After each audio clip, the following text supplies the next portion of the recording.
Well, happy day, y'all. I am sitting here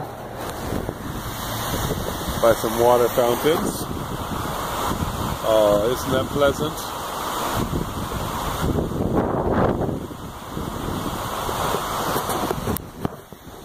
There's enough of a breeze that I'm getting a little bit of a spray, and I'm sure you're hearing the constant noise in the background. So I'm not going to leave you stuck with this camera angle the whole time. I'm going to partake in some snooze and talk about smiling, because nothing improves a smile quite like some loose snooze. Now, for the record, this is only the third time I've ever put loose snooze in my mouth.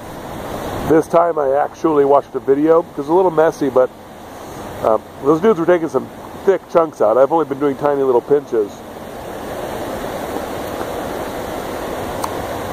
So, this is what snooze looks like. When I have taken snooze in the past, it's been pouches, but here we go. Big pinch. And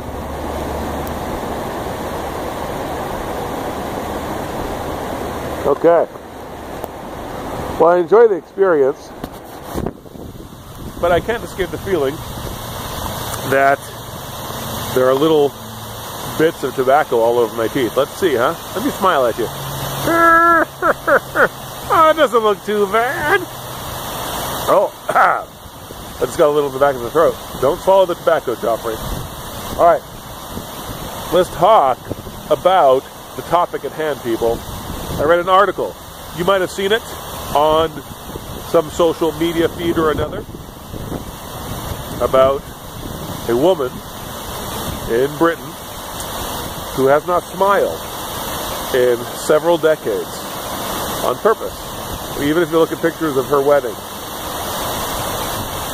the reason she gives for not smiling is that she wants to avoid wrinkles. So she says, as proof that this strategy has worked, that people will ask her about her plastic surgery and has she had plastic surgery, because when they find out how old she is, they can't quite believe it.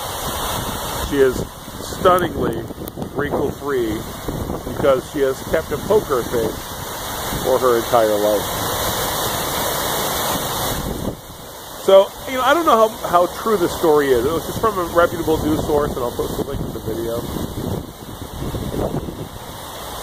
But I don't know how true it is. I mean, I'm not sure how reliable the source is. The woman herself talking about what she has done.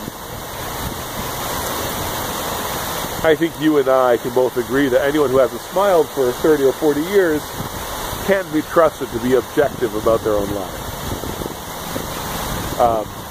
And by that I mean, to do something that radical, you have to have a narrative to justify it, right? Positively, I suppose you could say, well, not many people would have the discipline to do something like that. But really, most of us would say not many people would have the insanity to do that. So this woman has a story to explain why she never smiles. And it has been a success. She is wrinkle-free because of it. Looking at pictures of this woman, though, is really quite fascinating, because she is not pleasant to look upon, just straight up. She has a dead face. And when people are expressionless, let me see if I can do it. That's as expressionless as I can get. At the most, at the least, it's unwelcoming. This is unwelcoming. You are not welcome here. But as time passes, you must just end up with a dead fish face. And that is what this woman has. She has a dead face. She has what you might consider attractive features if you were looking at the mummified remains of an ancient human found in the Alps or in the steppes of Russia. Or you might say, look at this ancient 5,000-year-old corpse what fine features she must have had.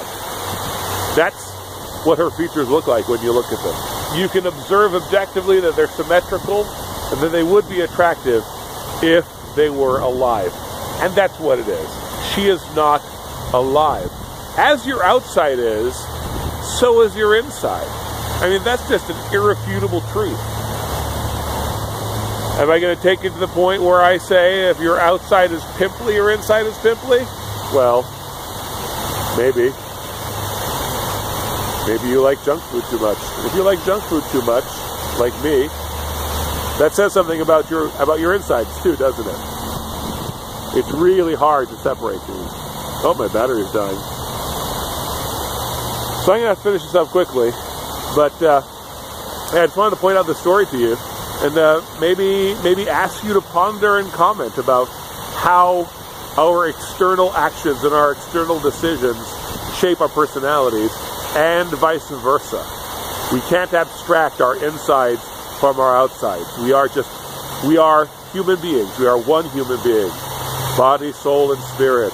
Body, spirit, and mind. However it is you want to define it, it's all us. And our bodies are us.